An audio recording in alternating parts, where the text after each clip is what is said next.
दोस्तों, किसी गांव में एक किसान अपनी पत्नी और बच्चों के साथ रहता था। एक दिन किसान सुबह सुबह कहीं जाने के लिए तैयार हो गया और अपनी पत्नी से बोला, मैं दूसरे गांव जा रहा हूँ, शाम तक लौट आऊँगा, तब तक तुम घर का ख्याल रखना। पत्नी ने पूछा, दूसरे गांव क्यों जा रहे हो? किसान ने जवाब दिया, मेरा एक मित्र अपनी भैंस बेच रहा है, उसे देखने जा रहा हूँ। अगर पसंद आई तो मैं ही खरीद लूँगा। बच्चों को पीने के लिए दूध भी मिल जाएगा और हम लोगों को बाहर से दूध खरीदना भी नहीं पड़ेगा। भैंस खरीदने की बात सुनकर पत्नी खुशी से उछल पड़ी, बोली, वाह, ये तो बहुत अच्छा विचार है। मैं भी कब से आपसे यही कहना चाहती थी। भैंस आ जाएगी तो घर में दूध दही की नदियाँ बहने लगेंगी। मेरी माँ काफ़ी कमज़ोर हो गई हैं, मैं उनके लिए भी दूध मलाई निकाल कर भेज दिया करूँगी। उनके घर पर भैंस नहीं है। सासू माँ का नाम सुनते ही किसान का चेहरा ऐसा हो गया मानो नींबू चबा लिया हो। बोला, मेरी भैंस की मलाई तेरी माँ क्यों खाएगी? मैं खाऊंगा और मेरे बच्चे खाएंगे। उसे मलाई खानी है तो अपनी भैंस क्यों नहीं खरीद लेती? पति के मुंह से अपनी माँ के लिए ऐसे शब्द सुनकर पत्नी का चेहरा भी तमतमा उठा।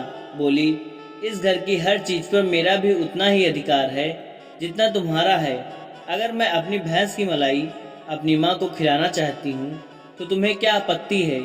किसान ने कहा, आपत्ति यह है, मेरी भैंस की मलाई तेरे मायके वाले नहीं खा सकते, समझी?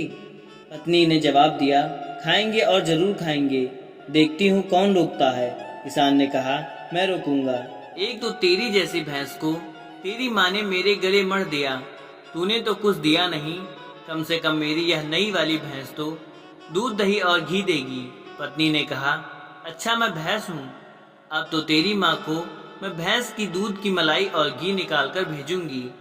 अगर तेरी माँ ने मेरी भैंस की मलाई और घी खाई तो मैं उसकी गर्दन पकड़कर सारी मलाई बाहर निकाल लूँगा। पत्नी ने कहा, खबरदार, जो मेरी माँ के बारे में उजूल फुजूल कहा तो मुझसे बुरा कोई नहीं होगा। दोनों का विवाद धीरे धीरे एक महाभारत में तब्दील हो गया। चिल्लाने की आवाज़ें पूरे मोहल्ले में गूंजने लगी। पड़ोसियों को लगा कि शायद घर में कोई नया टीवी सीरियल शूट हो रहा है। बगल में एक समझदार और चालाक किस्म के पड़ोसी का घर था। वह माजरा देखने आया। उसने दोनों पति पत्नी से झगड़े का कारण पूछा। फिर जैसे ही पूरी बात समझी, उसने एक लाठी उठाई और किसान के घर में तोड़ फोड़ मचानी शुरू कर दी। एक दो मटके फूट गए। किसान और उसकी पत्नी दोनों हक्के बक्के रह गए। किसान बोला, अरे भाई, तुम्हें क्या हो गया? मेरे घर का नुकसान क्यों कर रहे हो?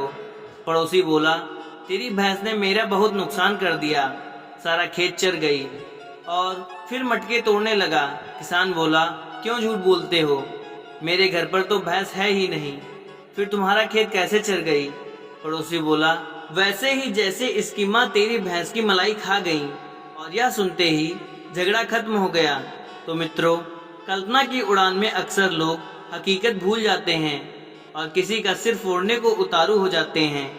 ऐसे लोगों के लिए ही यह शिक्षाप्रद कहानी है। दोस्तों, अगर वीडियो अच्छी लगी हो तो एक लाइक, शेयर और चैनल को सब्सक्राइब करना ना भूलें। धन्यवाद।